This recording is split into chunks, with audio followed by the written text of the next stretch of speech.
Hello, good morning student. आज हम fifth semester के सैटेलाइट कम्युनिकेशन जो सब्जेक्ट है उसके अंतर्गत अपन के पास यूनिट नंबर जो सेकंड है, इस यूनिट नंबर सेकंड के अंतर्गत अपन के पास जो दे रखा है वो है ऑर्बिटल मैकेनिक्स। ऑर्बिटल मैकेनिक्स के बारे में अपन पढ़ेंगे कि ये क्यों यूज लिया जाता है, इसका सैटेलाइट कम्युनिकेशंस में क्या एप्लीकेशंस है वगैरह। उसके अंतर्गत अपन जो यूनिट दे रखी है इसके अंतर्गत अपन कौन कौन से टॉपिक्स अपन कवर करेंगे उसके बारे में सिंपल सा इंट्रोडक्शन बता देता हूँ कि ऑर्बिटल इक्वेशंस का मतलब ये है कि जब भी अपन सैटेलाइट को क्या है कि लॉन्च करते हैं तो वो अर्थ सरफेस के बाहर कि किस ऑर्बिट में वो अर्थ के चारों ओर क्या करेगा, रोटेट करेगा। तो रोटेट करता है तो उस समय उसकी वेलोसिटी क्या होगी और उसका टाइम ड्यूरेशन क्या रहेगा, इसके बारे में अपन क्या है इस ऑर्बिटल इक्वेशंस में क्या करेंगे, डिस्कस करेंगे। नेक्स्ट अपन के पास है केपलर्स लॉ। केपलर्स लॉ जो है यानी कि जब भी कोई सैटेलाइट अर्थ स्पेस के बाहर अगर लॉन्च किया जाता है तो उस समय केपलर्स ने 3 लॉ डिफाइन किए थे। पहला लॉ ये था कि सैटेलाइट जो होता है वो अर्थ के चारों तरफ जो है मतलब अराउंड जो है वो रिवॉल्विंग करेगा, वो हमेशा इलेप्टिकल पाथ में करता है। तथा दूसरा जो लॉ उसने डिफाइन किया था कि उसके द्वारा जो एरियल जो वेलोसिटी होती है वो एरियल वेलोसिटी जो रहती है वो हमेशा कांस्टेंट रहती है, मतलब उसके द्वारा कवर किया जो एरिया है और पर्टिकुलर टाइम, उन दोनों का जो रेशियो रहता है वो हमेशा क्या रहता है, कांस्टेंट रहता है। तीसरा उसने ये डिफाइन किया था कि यदि अर्थ के चारों तरफ यदि 2 या 2 से ज़्यादा अगर सैटेलाइट है तो उन दोनों सैटेलाइट्स के बीच में जो टाइम जो इंटरवल है उस टाइम इंटरवल का जो वैल्यू जो है वो हमेशा उस इलिप्टिकल जो है उसकी मेजर अक्स के एक क्यूब के इक्वल होता है। तो उन दोनों के बीच में क्या रिलेशंस है, उसका पाथ कैसा होगा, उसके एरियल वेलोसिटी और टाइम के बीच में एरियल वेलोसिटी का कांस्टेंट क्या रहता है, इसके बारे में जो है वो अपन डिस्कस जो करेंगे वो क्या है केपलर्स लॉ के अंतर्गत देखेंगे। दूसरा अपन के पास apogee and perigee of for an elliptical orbit. तो एपीजी एंड पेरिजी का मतलब क्या होता है कि यदि कोई सैटेलाइट जिस समय अर्थ के ऑर्बिटल जिस समय कोई भी सैटेलाइट जो है वो अर्थ के चारों तरफ जो है वो रिवॉल्विंग कर रहा है तो उस समय अगर सैटेलाइट अगर अर्थ सरफेस के बहुत पास में होता है तो उसको अपन क्या कहते हैं, एपोजी कहते हैं। तथा नेक्स्ट जब इलेप्टिकल जिस पाथ में वो रिवॉल्विंग कर रहा है तो अर्थ सरफेस के मैक्सिमम डिस्टेंस पर जो जिस समय पहुंचेगा तो उस पॉइंट को अपन क्या कहते हैं, पेरियजी कहते हैं। जैसे कि अगर अपन यहाँ पर माने कि इलेप्टिकल जो पाथ जो होता है वो अपन के पास कैसा होता है, इस टाइप का होता है। अब इस इलेप्टिकल पाथ के हमेशा फोकस कितने होते हैं, 2 पॉइंट होते हैं। अब माना कि अपन के पास जो है वो अर्थ जो है वो इस पॉइंट पर इस फोकस पर है तो जिस समय सैटेलाइट जो होगा वो इसके इक्वेटोरियल के अलोंग यानी कि मिनिमम पाथ पर होता है तो इस पॉइंट को अपन क्या कहते हैं, एपोजी कहते हैं। तथा जिस समय वो सैटेलाइट इस अर्थ से इक्वेटोरियली मैक्सिमम डिस्टेंस पर होता है तो इस पॉइंट को अपन क्या कहते हैं, पेरियजी कहते हैं। तो इस पेरियजी पर उसकी वेलोसिटी क्या होगी, उसकी डिस्टेंस कितनी होगी, ये सारी की सारी अपन जो कैलकुलेशंस है वो उसका डिस्कशन अपन इसमें करेंगे। नेक्स्ट अपन के पास है evolutions of the velocity, orbital period, angular velocity of an satellite. तो उस सैटेलाइट के लिए अपन के पास वेलोसिटी कितनी है, उसका ऑर्बिटल पीरियड्स वगैरह अपन को फाइंड आउट करना है तो ये अपन सारा इस इक्वेशन में करेंगे। नेक्स्ट अपन के पास क्या है कि concept of the solar day and sidereal day, इसके बारे में भी अपन इसमें डिस्कस करेंगे। तो सबसे पहले अपन देखते हैं कि ऑर्बिटल मैकेनिक्स होता क्या है। तो ऑर्बिटल मैकेनिक्स के अंतर्गत क्या क्या चीज़ें हैं उसके बारे में अपन देखें कि ऑर्बिटल मैकेनिक्स जो होता है इसको अपन क्या कहते हैं, it is also known as astrodynamics. इसे क्या है कि एक एस्ट्रोडायनेमिक्स के नाम से भी जाना जाता है। Is the study of the motion of artificial satellite and space vehicle moving under the influence of the force such as the gravity, atmospheric drag and thrust. इसका मतलब ये हुआ कि जब भी अपन किसी भी सैटेलाइट जो है उस सैटेलाइट को अर्थ स्टेशन से अपन स्पेस में लॉन्च करते हैं तो लॉन्च करने पर उसमें किस किस प्रकार के एटमॉस्फेरिक ड्रैग्स क्रिएट होंगे, उसका थ्रस्ट कौन कौन से कार्य करेंगे, उस पर कौन कौन से ग्रेविटेशन फोर्स वर्क करते हैं, ये सारी की सारी जो अपन है स्टडी जो एनालिसिस अपन करते हैं वो सारा का सारा एनालिसिस जो होता है वो अपन किस में करते हैं और ऑर्बिटल मैकेनिक्स के अंतर्गत करते हैं। This motion of the object is usually calculated from the Newton's law and motions of law of a universal gravity, यानी कि जो अपन ने अर्थ स्टेशन से सैटेलाइट को स्पेस में लॉन्च किया है, तो उस लॉन्चिंग के दौरान उस पे कौन कौन से मोशंस होंगे, उन मोशन की अपन जो है इक्वेशन जो फाइंड आउट करेंगे, तो उसके लिए अपन के पास कौन से फिजिकल्स जो लॉ है उसका यूज़ लेते हैं।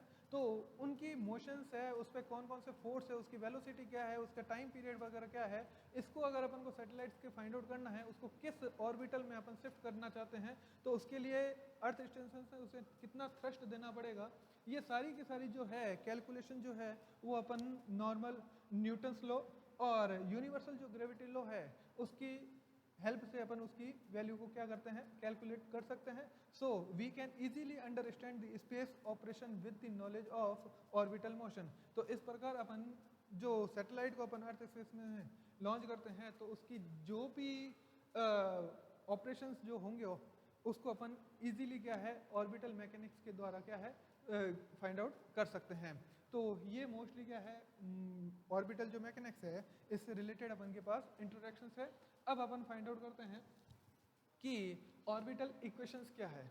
तो ऑर्बिटल इक्वेशंस क्या है कि माना एज्यूम अगर अपन के पास कोई भी एक अर्थ है, क्या है अर्थ, इस अर्थ का जो मास है वो अपन के पास क्या है mg है, तथा इसकी जो रेडियस है वो अपन के पास क्या है कैपिटल R है, क्या है कैपिटल R है। अब यदि कोई सैटेलाइट जो क्या कर रहा है, इसके चारों तरफ जो है वो एक सर्कुलर पाथ में क्या कर रहा है, रोटेट कर रहा है। अब इस सैटेलाइट का जो मास जो है वो अपन के पास क्या है m है, तथा इसकी जो अर्थ सरफेस से डिस्टेंस जो दे रखी है वो अपन के पास क्या है h। अगर इसकी अगर अपन डिस्टेंस अगर अर्थ के सेंटर ऑफ ग्रेविटी से लें, सेंटर ऑफ पॉइंट से लें, तो उस समय इसकी डिस्टेंस अपन एज्यूम कर रहे हैं r, स्मॉल r, जिसको अपन नॉर्मली क्या लिख सकते हैं कैपिटल R प्लस क्या मान सकते हैं h मान सकते हैं। अपन देखते हैं कि जब कोई प्लेनेट अगर किसी पर्टिकुलर पॉइंट के चारों ओर अगर रिवॉल्विंग करता है, तो उस पर क्या होता है, दो प्रकार के फोर्स डेवलप होते हैं। एक अपन के पास होता है सेंट्रीफ्यूगल फोर्स और एक होता है सेंट्रीपिटल फोर्स। सेंट्रीफ्यूगल जो फोर्स होता है वो उसे क्या करता है कि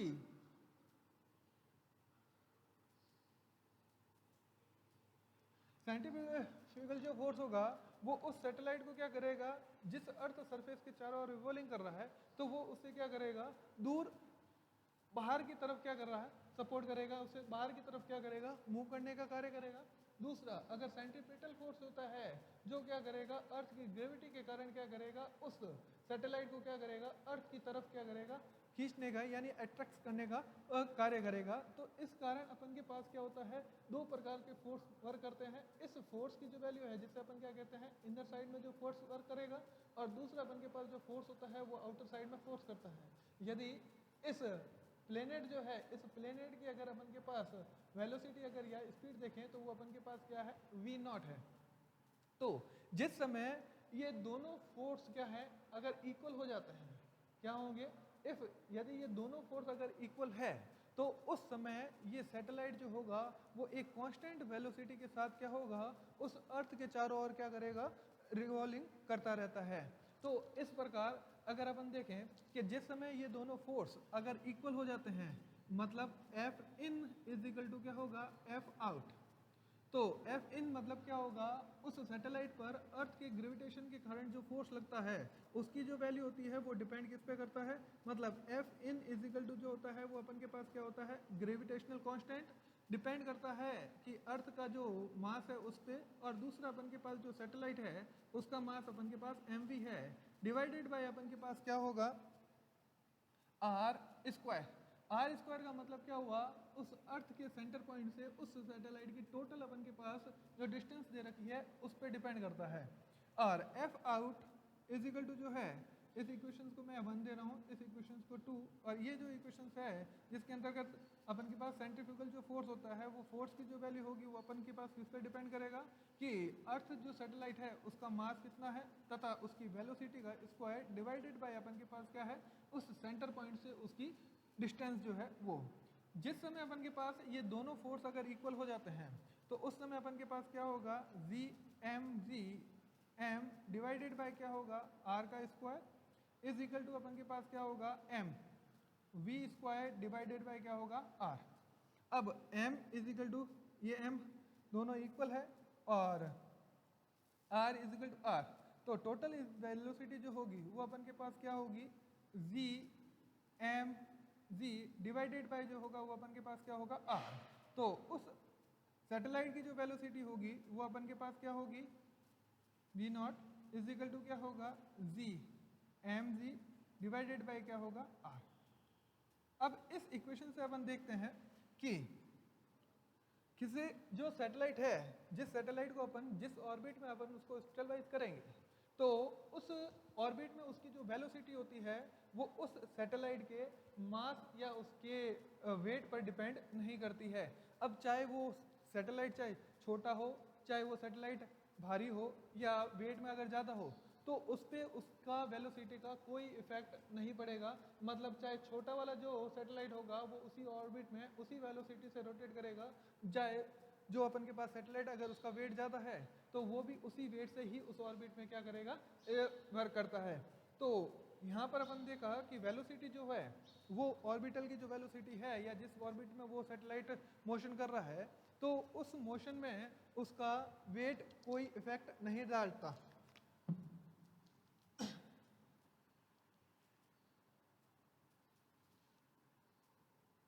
तो यहाँ पर अपन के पास v डिपेंडेंट अगर अपन देखें तो v is not depend upon क्या होगा, अर्थ सैटेलाइट के मास पर। दूसरा वेलोसिटी जो होगी वो हमेशा क्या है, इनवर्सली प्रोपोर्शनल अपन के क्या है, r। यानी कि जैसे जैसे अपन सैटेलाइट को अर्थ की सरफेस से जितनी ज़्यादा दूरी पर लेके जाएंगे तो उसकी वेलोसिटी जो होगी वो उतनी ही क्या होगी, कम होती जाएगी। मतलब r अगर अपन इंक्रीज करते जाएंगे तो वेलोसिटी जो होगी वो अपन के पास क्या होगी, डिक्रीज होती जाएगी। अब इस सैटेलाइट को अगर यानी r को अगर मैं इस वेलोसिटी को इस फॉर्म में अगर रिप्रेजेंट करूं तो r इज इक्वल टू जो है वो अपन के पास टोटल क्या होगा, कैपिटल R प्लस का क्या होगा, h। तो यहाँ मेरे पास जो होगी वो मेरे पास क्या वैल्यू आ जाएगी, mg डिवाइडेड बाय क्या होगा, r प्लस h। ये मेरे पास जो इक्वेशंस होगी उस सैटेलाइट की वेलोसिटी जो होगी वो मैं उस इक्वेशंस को इस फॉर्म में रिप्रेजेंट कर सकता हूँ। अगर मैं इस सैटेलाइट को वेलोसिटी की जो इक्वेशंस है, इस सैटेलाइट वेलोसिटी की इक्वेशंस को अगर मैं दो अनदर वेक्टर में अगर रिप्रेजेंट करना चाहूँ, एक अपन के पास एक्सेलरेशंस ऑफ, एक अपन के पास जो है acceleration due to gravity of earth, और दूसरा अपन देखें कि acceleration of the gravity of satellite. तो उस बेस पर अपन के पास इस वेलोसिटी के अपन के पास दो फैक्टर मिलते हैं। अगर मैं इसको अगर gravity acceleration of the gravity of अर्थ के अंतर्गत अगर देखें तो मतलब g की वैल्यू के अंतर्गत अगर इस इक्वेशंस को अगर रिप्रेजेंट करना चाहें तो acceleration velocity due to gravitation या acceleration of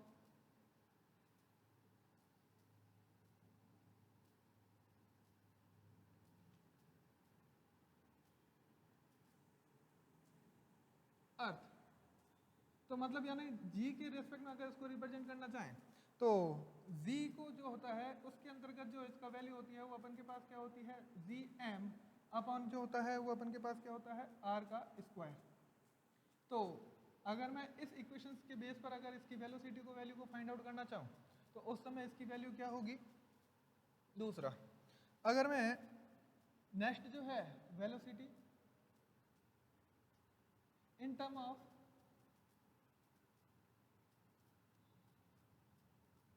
acceleration due to orbit, तो इस समय अपन के पास ग्रेविटेशन जो फैक्टर होगा वो अपन के पास क्या होगा, जी डैश इज इक्वल टू जो अपन के पास होगा वो अपन के पास क्या होगा, G M G divided by जो होगा वो अपन के पास जो होगा वो क्या होगा, आर प्लस एच का होल स्क्वायर। अब मेरे पास जो वेलोसिटी की जो टर्म्स है, उस वेलोसिटी की टर्म्स को अगर मैं इस एक्सेलरेशन की टर्म्स में अगर रिप्रेजेंट करना चाहूँ तो उस टर्म्स को अपन कैसे रिप्रेजेंट करेंगे? अपन के पास जो इक्वेशन नंबर जो 5 दे रखी है, एक मेरे पास इक्वेशन नंबर ये 6 है, ये मेरे पास इक्वेशन नंबर जो है वो 7। अगर मैं 6 और 7 फिफ्थ को अगर कंपेयर करूँ तो मेरे पास क्या होगा? अगर फिफ्थ के अंतर्गत जो अपन के पास वेलोसिटी जो दे रखी है, उस वेलोसिटी के अंतर्गत v mg डिवाइडेड बाय अपन के पास जो होगा वो क्या होगा? r प्लस क्या है? h। अगर दी गई जो अपन के पास इक्वेशंस है, इस इक्वेशंस को अपन मल्टीप्लाई कर दें आर स्क्वायर डिवाइडेड बाय क्या होगा? R square. तो फ्रॉम इक्वेशन जो 6 है, उस 6 के साथ अगर इसका कंपैरिजन करें तो अपन के पास जो वेलोसिटी होगा वो अपन के पास क्या होगा? आर स्क्वायर को आर कॉमन आ जाएगा। अब G M G upon R square, इसको मैं किस टर्म्स में लिख सकता हूँ? Gravitation factor. और यहाँ मेरे पास जो होगा वो मेरे पास क्या होगा? R plus H. तो ये मेरे पास जो फैक्टर आएगा वो क्या होगा? एक्सेलरेशन की टर्म्स में क्या होगा? उस सैटेलाइट की वेलोसिटी होगी।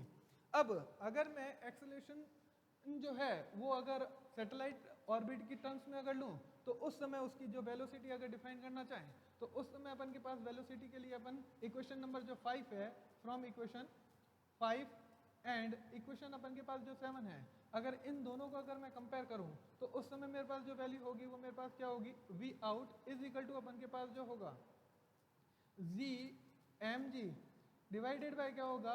आर प्लस का अपन के पास क्या है? एच। अब जो अपन के पास इक्वेशंस आई है, अब इस इक्वेशंस में मैं क्या कर रहा हूँ? मल्टीप्लाई कर रहा हूँ R plus H divided by क्या होगा? R plus H. तो यहाँ मेरे पास जो वैल्यू होगी वो मेरे पास क्या होगी? V square is equal to अपन के पास क्या होगा? G M G divided by जो होगा वो अपन के पास आर प्लस एच का होल स्क्वायर मल्टीप्लाई जो होगा वो आर प्लस एच हो जाएगा। तो दिस इक्वेशन जो है वो अपन के पास जो इक्वल रहेगी वो इक्वल कितनी रहेगी? इस इक्वेशंस को अगर अपन यहाँ पर इसके साथ कंपेयर करें तो मेरे पास क्या होगा? V naught is equal to अपन के पास जो रहेगा वो मेरे पास रहेगा G dash is equal to multiply जो होगा वो अपन के पास क्या रहेगा? R plus H. तो जिस समय अगर अपन इस ऑर्बिटल जो सिग्नल्स है, इस ऑर्बिटल सिग्नल्स की एक्सेलरेशन के बेस पर अगर अपन उस सैटेलाइट की अगर वेलोसिटी को अगर अपन देखें तो वेलोसिटी के लिए अपन के पास जो फॉर्मूला रिसीव होता है वो अपन के पास ये वाला फॉर्मूला होगा। और अगर ग्रेविटेशन अगर एक्सेलरेशन के अर्थ के ग्रेविटेशन के बेस पर अगर उस सैटेलाइट की अगर वेलोसिटी का फॉर्मूला दें तो उस समय अपन के पास फॉर्मूला जो होगा वो ये रिसीव होता है। तो इस प्रकार हमारे पास जो है वो टोटल 3 प्रकार के फॉर्मूले वेलोसिटी से रिलेटेड है। तो ये जो वेलोसिटी है, इस बेस पर अगर अपन के पास कोई भी न्यूमेरिकल दिया गया हो तो उस समय अपन उस सैटेलाइट की वेलोसिटी को यहाँ से कवर कर सकते हैं। तो अपन के पास जो 3 फॉर्मूले हैं वेलोसिटी की, वो अपन के पास क्या होगा? v इज इक्वल टू क्या होगा? Root G M G divided by R plus H. दूसरा जो वेलोसिटी का जो फॉर्मूला रिसीव हो रहा है, acceleration due to earth is equal to क्या है? जी अपॉन क्या होगा? R plus H. And third जो फॉर्मूला है वो सैटेलाइट ऑर्बिट के ग्रेविटेशन फोर्स के अंतर्गत वेलोसिटी जो अपन के पास रिसीव हो रही है वो अपन के पास क्या है? R plus H. तो ये तीनों जो फॉर्मूला है वो अपन के पास क्या होगा? उस सैटेलाइट की वेलोसिटी को क्या करता है? डिफाइन करता है। अब जो अपन के पास अर्थ सैटेलाइट जो है, वो अर्थ सैटेलाइट का अगर अपन पीरियड फाइंड आउट करें, मतलब वो कितने टाइम इंटरवल में इस सर्कल को क्या करेगा? कंप्लीट कर देता है, तो उसका टाइम पीरियड कितना होगा वो अगर अपन डिफाइन करना चाहें तो time period is equal to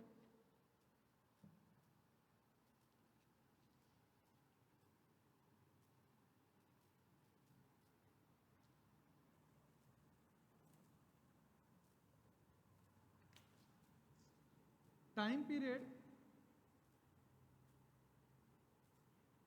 of the satellite is equal to time period of the satellite is defined by t is equal to क्या होता है? डिस्टेंस डिवाइडेड बाय जो होगा वो अपन के पास वेलोसिटी। अब डिस्टेंस अपन के पास कितना होगा, यानी कि जो भी अपन के पास अर्थ सरफेस है, उस अर्थ सरफेस के चारों तरफ जो है ये एक सर्कुलर पाथ में क्या कर रहा है? रोटेट कर रहा है अगर सैटेलाइट। तो उसका टोटल जो पाथ होगा वो अपन के पास क्या होगा 2 पाई आर,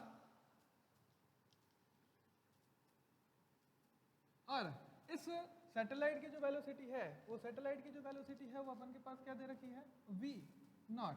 अगर मैं इक्वेशन जो अपन के पास अभी वेलोसिटी अपन ने फाइंड आउट की है तो total time period t is equal to क्या होगा 2 पाई आर डिवाइडेड बाय जो होगा वो क्या होगा root G M G divided by क्या होगा आर प्लस एच। अब अगर मैं इस वैल्यू को अगर ऊपर की तरफ अगर शिफ्ट कर दें तो मेरे पास टोटल जो टाइम पीरियड जो होगा वो टाइम पीरियड कितना आ जाएगा 2 पाई, यहाँ मेरे पास जो वैल्यू होगी वो क्या होगी R, R is equal to जो होता है वो अपन के पास क्या होता है आर प्लस एच होता है। तो यहाँ मेरे पास जो वैल्यू होगी वो क्या होगी आर प्लस एच रूट, यहाँ मेरे पास जो वैल्यू होगी वो क्या रहेगी G M G divided by जो होगा वो अपन के पास क्या होगा sorry root R plus H divided by जो होगा वो मेरे पास क्या होगा रूट जी एम जी, या इसको इस फॉर्म में भी लिख सकते हैं।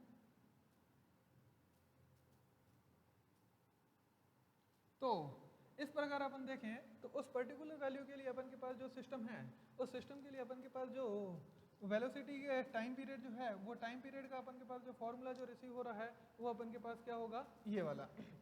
अब अगर मैं इसको ग्रेविटेशन की टर्म्स में अगर लेना चाहूँ तो ग्रेविटेशन की टर्म में इसकी वैल्यू किस प्रकार से डिफाइन करेंगे, उसको अगर अपन डिफाइन करना चाहें तो कैसे करेंगे।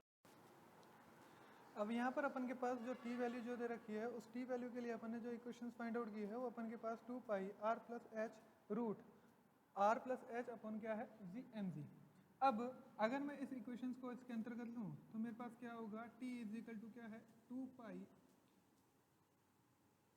यहाँ मेरे पास जो होगा वो क्या होगा r प्लस एच का होल क्यूब डिवाइडेड बाय क्या होगा जी एम जी।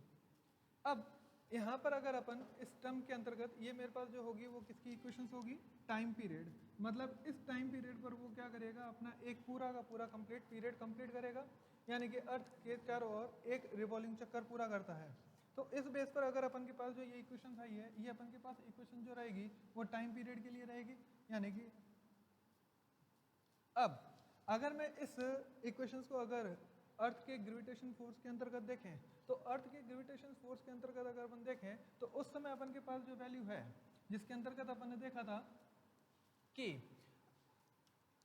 अगर मैं जी की यानी कि अर्थ के एक्सेलरेशन या ग्रेविटेशन की फोर्स के अंतर्गत देखें तो उस समय उस टाइम पीरियड की जो इक्वेशंस होगी वो अपन के पास क्या रहेगी कि T acceleration time period in earth acceleration या अर्थ ग्रेविटी तो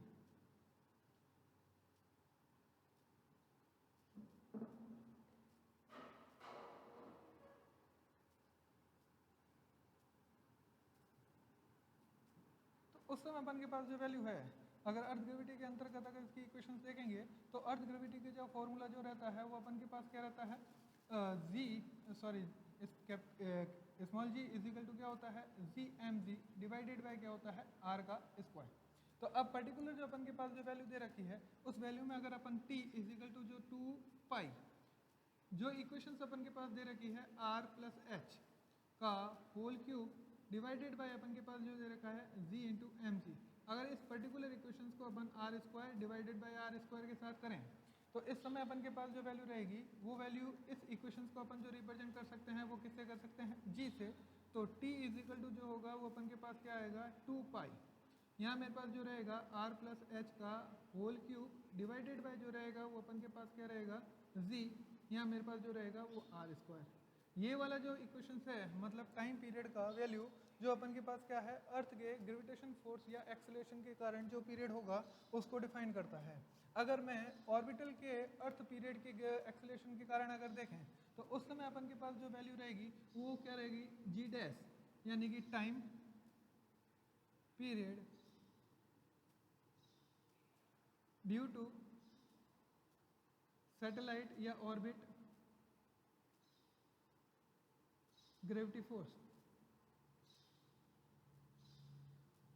तो तो उस समय अपन के पास जो जी डैश है उसकी जो वैल्यू रहती है वो अपन के पास क्या दे रखा है, G M G divided by जो रहता है वो अपन के पास क्या रहता है, आर प्लस एच का होल स्क्वायर। तो टी इजिकल टू जो अपन के पास टाइम पीरियड आएगा वो मेरे पास क्या रहेगा 2 पाई। अब इजिकल टू अपन के पास जो आर पावर क्यूब है इसको मैं R plus H square multiply क्या ले रहा हूँ, R plus H divided by जो है वो अपन के पास क्या रहेगा, जी इंटू एम जी। तो यह वैल्यू जो इक्वेशन होगी t इजिकल टू जो मेरे पास रहेगा वो क्या रहेगा 2 पाई रूट, अब r प्लस एच का होल स्क्वायर अपॉन जी इंटू एम। इस इक्वेशन को मैं क्या लिख सकता हूँ, जी डैश एंड ऊपर जो रहेगा वो r plus H divided by जो रहेगा वो क्या रहेगा जी डैश। तो ये वाली जो इक्वेशंस है ये इक्वेशंस अपन के पास क्या होगा, जब कोई भी सैटेलाइट अगर किसी ऑर्बिट में रोटेट कर रहा है तो उसमें उसके एक्सेलरेशन के कारण जो फोर्स डेवलप होता है उस समय उसका टाइम पीरियड जो रहेगा वो ये रहता है। तो इस प्रकार अपन के पास टोटल टाइम पीरियड से रिलेटेड अपन के पास 3 फॉर्मूला है। तो जो अपन के पास जिस हिसाब से क्वेश्चन दिया गया हो तो उस बेस पर अपन उस सैटेलाइट का क्या है टाइम पीरियड फाइंड आउट कर सकते हैं। तो फर्स्ट इक्वेशन जो अपन के पास टाइम पीरियड की जो मिली है वो अपन के पास क्या हुआ 2 pi root R plus H का होल क्यूब डिवाइडेड बाय अपन के पास जो है जी एम जी। दूसरा अपन के पास टी की जो इक्वेशन आई है ड्यू टू ग्रेविटेशन फोर्स के कारण वो अपन के पास जो वैल्यू आई है वो कितनी है, रूट आर प्लस एच का होल क्यूब डिवाइडेड बाय अपन के पास क्या होगा जी आर स्क्वायर। और थर्ड जो अपन के पास इक्वेशन आई है एक्सेलरेशन के कारण तो वो मेरे पास क्या होगा ऑर्बिट एक्सेलरेशन के कारण आर प्लस अपन के पास एच डिवाइडेड बाय क्या होगा जी डैश। तो ये तीनों इक्वेशंस जो है वो अपन के पास क्या होगा उस सैटेलाइट के टाइम पीरियड को डिनोट करती है। अब यहाँ पर एक चीज अपन ये नोट कर रहे हैं कि टाइम पीरियड जो है उसकी जो वैल्यू है वो अपन के पास क्या है डिस्टेंस के प्रोपोर्शनल होती है। मतलब जितनी ज़्यादा अर्थ सरफेस से उसकी डिस्टेंस होगी तो उसको एक राउंड अगर कवर करना होगा तो उसे उतना ही क्या लगेगा टाइम ज़्यादा लगेगा। मतलब आर अगर इंक्रीज करते हैं तो टाइम पीरियड भी क्या होगा इंक्रीज होगा। दूसरा अगर अपन के पास उस सैटेलाइट की अगर वेलोसिटी अगर इंक्रीज करते हैं, अगर वेलोसिटी अगर अपन इंक्रीज करते हैं तो टाइम पीरियड जो होगा वो अपन के पास क्या होगा डिक्रीज होगा। इफ अगर अपन टाइम वेलोसिटी को अगर डिक्रीज करेंगे तो टाइम पीरियड क्या होगा इंक्रीज होगा। इसी प्रकार अगर अपन डिस्टेंस को कम करेंगे तो अपन के पास टाइम पीरियड भी क्या होगा कम लगेगा। तो ये अपन के पास जो आज अपन ने देखा कि टोटल जो अपन के पास सैटेलाइट जो है उसकी ऑर्बिटल जो इक्वेशंस है उस ऑर्बिटल इक्वेशंस के अंतर्गत अपन ने 2 प्रकार की वैल्यू फाइंड आउट की, एक तो उसकी वेलोसिटी और दूसरा अपन के पास क्या होता है उसका टाइम पीरियड। ठीक है, तो इस बेस पर अगर अपन एक न्यूमेरिकल देखें तो न्यूमेरिकल अपन उसको सॉल्व करते हैं जो अपन के पास क्वेश्चंस दिए गए हैं उस बेस पर।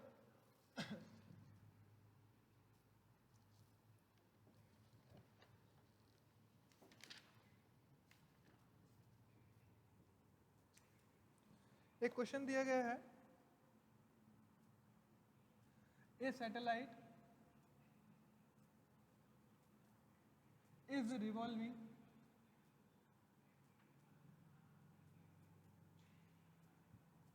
at height of 500 kilometer above earth surface। तो फाइंड आउट या calculate the value of first speed of क्या सैटेलाइट,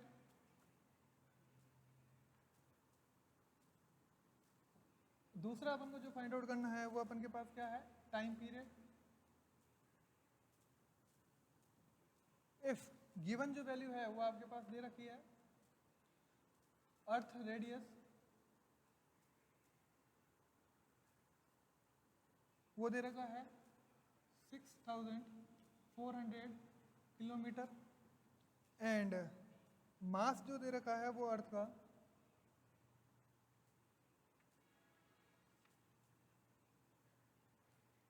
वो अपन के पास दे रखा है 6 × 10⁻24 kg। ये अपन के पास जो है क्वेश्चंस दिया गया है। अब इस क्वेश्चंस के बेस पर अपन को क्या फाइंड आउट करना है, उसकी टोटल स्पीड को फाइंड आउट करना है सैटेलाइट की, और दूसरा क्या फाइंड आउट करना है, उसकी टाइम पीरियड को फाइंड आउट करना है। अब यहाँ पर अपन के पास जो सैटेलाइट है, उस सैटेलाइट की अर्थ सरफेस से अपन के पास टोटल उसकी क्या दे रखी है, डिस्टेंस दे रखी है। तो इस बेस पर अगर अपन उसकी वैल्यू को फाइंड आउट करें तो अपन के पास वेलोसिटी जो होती है, वो सैटेलाइट की वेलोसिटी जो है वो अपन के पास क्या होगा, इसका अगर डायग्राम अगर ड्रॉ करें तो वो अपन के पास क्या होगा, ये अपन के पास अर्थ है और ये अपन के पास क्या है, सैटेलाइट के लिए ऑर्बिट डिसाइड किया गया है। तो इस ऑर्बिट में अपन के पास जो सैटेलाइट है वो इस वेलोसिटी से क्या कर रहा है, मूव कर रहा है। इसका मास जो है वो अपन के पास m है और इसका मास जो है वो अपन के पास mg है।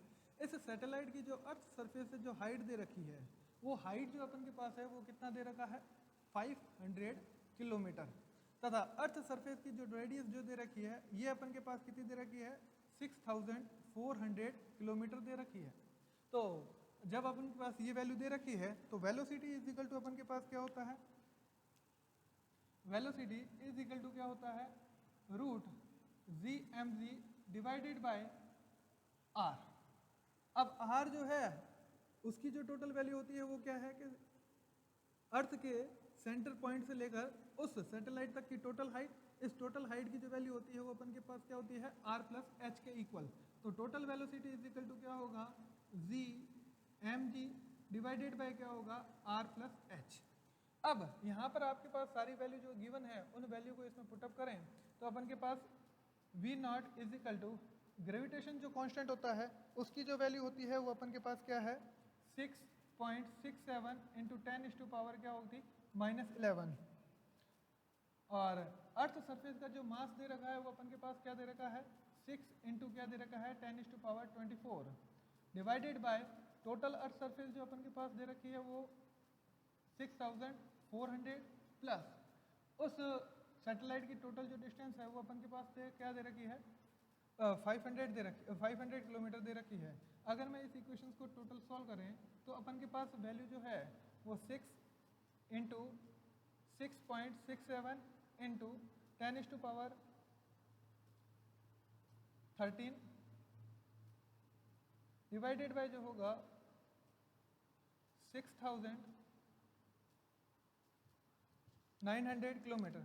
अगर मैं इस इक्वेशन को सॉल्व करूं तो मेरे पास टोटल जो वेलोसिटी होगी वो उस सरफेस की जो वैल्यू होगी वो अपन के पास क्या आएगी, 7.6 किलोमीटर पर सेकेंड। तो इस प्रकार अपन के पास उस अर्थ सरफेस की टोटल जो वेलोसिटी है वो अपन ने यहाँ पर रिसीव की है। दूसरा अपन को जो है वो अपन को क्या फाइंड आउट करना है, उसका टाइम पीरियड फाइंड आउट करना है। क्या वैल्यू फाइंड आउट करनी है, टाइम पीरियड। अब टाइम पीरियड जो वैल्यू फाइंड आउट करनी है तो उसके लिए अपन के पास फॉर्मूला जो है वो अपन कौन सा यूज लेंगे, तो इसके लिए जो फॉर्मूला होगा वो अपन के पास क्या रहेगा, t इज इक्वल टू जो है वो 2 पाई रूट r प्लस क्या रहेगा h का होल क्यूब डिवाइडेड बाय अपन के पास जो रहेगा g इंटू क्या रहेगा mg। अब इसको अगर अपन सॉल्व करें तो टोटल वैल्यू क्या होगी, t 2 मल्टीप्लाई अपन के पास जो होगा वो 3.14 रूट अपन के पास जो r जो दे रखा है वो कितना दे रखा है, 6400 प्लस 500 की पावर अपन के पास क्या होगी 3 डिवाइडेड बाय टोटल ग्रेविटेशन जो कांस्टेंट है उसकी वैल्यू अपन के पास दे रखी है 6.67 मल्टीप्लाई होगा 10 पावर -11 इनटू अर्थ का जो मास दे रखा है वो अपन के पास कितना दे रखा है, 6 इंटू 10 पावर 24। अब जब अपन इस इक्वेशंस को अगर अपन सॉल्व करें, क्या करें इस इक्वेशंस को अगर अपन सॉल्व करें तो उस बेस पर अपन के पास जो टोटल वैल्यू होगी वो अपन के पास कितना आ जाएगा, 5.7 मल्टीप्लाई बाय 10 पावर 3 सेकेंड। एक अपन टाइम पीरियड यहाँ से भी फाइंड आउट कर सकते हैं। दूसरा, अगर अपन के पास टाइम पीरियड फाइंड आउट करना हो तो अपन के पास वेलोसिटी अगर अपन के पास रिसीव्ड है तो अपन यहाँ से भी उसका टाइम पीरियड फाइंड आउट कर सकते हैं। तो या तो आप टाइम पीरियड यहाँ से फाइंड आउट करो या अपन टाइम पीरियड जो है वो 2 पाई r डिवाइडेड बाय जो होगा वो वेलोसिटी हो जाएगी। टोटल r जो है उसको मैं क्या लिख सकता हूँ, 2 पाई, यहाँ मेरे पास जो होगा वो मेरे पास क्या होगा r plus h divided by जो होगा वो मेरे पास क्या होगी वेलोसिटी। अगर अपन इस फॉर्मूले को देखें 2 मल्टीप्लाई क्या होगा 1.4 मल्टीप्लाई यहाँ पर आर जो है वो मेरे पास क्या रहेगा 6400 प्लस एच जो दे रखी है वो अपन के पास 500 है, और वेलोसिटी जो है वो उसकी अपन के पास कितनी आई है 7.6। अगर हम इसको सॉल्व करें 2 × 3.14 is equal to 6900 divided by जो होगा वो अपन के पास क्या होगा 7.6। तो इस बेस पर अगर अपन के पास टाइम पीरियड जो देखेंगे तो उसका टोटल टाइम पीरियड जो होगा वो अपन के पास क्या होगा 5.7 × 10⁻³ सेकेंड रिसीव हो जाएगा। तो ये अपन के पास जो है सैटेलाइट का क्या होगा टाइम पीरियड। तो इस बेस पर अपन ने आज जो है वो केवल ऑर्बिटल मैकेनिक्स क्या होता है, एक इसका क्या यूज़ है, इसका क्या एप्लीकेशंस है वो अपन ने देखा, उसके इंट्रोडक्शन के बारे में डिस्कस किया। दूसरा अपन ने देखा कि जो भी सैटेलाइट जो है वो जिस ऑर्बिटल में राउंड करता है तो उस ऑर्बिटल में उसकी वेलोसिटी कितनी होगी और उसका टाइम पीरियड जो होगा वो कितना होगा और किन किन चीज़ों पर ये क्या करते हैं डिपेंड करते हैं, इसके बारे में अपन ने डिस्कस किया। अब नेक्स्ट जो क्लास होगी उस नेक्स्ट क्लास के अंतर्गत अपन आगे और डिस्कस करेंगे ऑर्बिटल इक्वेशंस के अंतर्गत और कोई इक्वेशंस होगी जैसे उसका एस्केपिंग वेलोसिटी कितनी होनी चाहिए उसके बारे में अपन देखेंगे अगर आपके सिलेबस में काउंट हुआ तो। दूसरा अगर अपन देखेंगे नेक्स्ट कल डिस्कस करेंगे केप्लर्स लॉ क्या होता है इसके बारे में। Okay, thank you.